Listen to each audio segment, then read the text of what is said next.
బుడమేరు వరదకు సంబంధించి RTV exclusive report ని మీరు చూస్తున్నారు. వెలగలేరు హెడ్ రెగ్యులేటరీ దగ్గరకు వెళ్ళింది ఆర్టీవీ. శనివారం రాత్రి ఆదివారం ఉదయం వరద ఏ స్థాయిలో వచ్చిందో తెలుసుకునే ప్రయత్నం చేసింది. తెలుగు ప్రజల ముందుకు ఉంచే ప్రయత్నం చేసింది.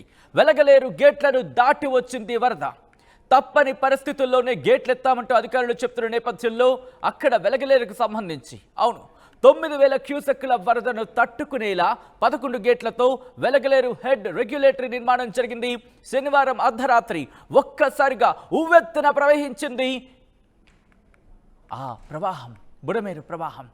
30,000 నుంచి 40,000 క్యూసెక్కుల వరద వచ్చిందనే అంచనా ఉంది. ఈ నేపథ్యంలో ఈ వరద పోటు వల్లే బుడమేరు కట్ట తెగిందన్న అధికారులు అంశానికి సంబంధించి మనం చూసాం. అయితే కట్ట తెగడంతో ఆదివారం ఉధృతంగా ప్రవహించింది. ఆదివారం పొద్దున్న ఒక్కసారిగా విజయవాడను ముంచెత్తింది బుడమేరు.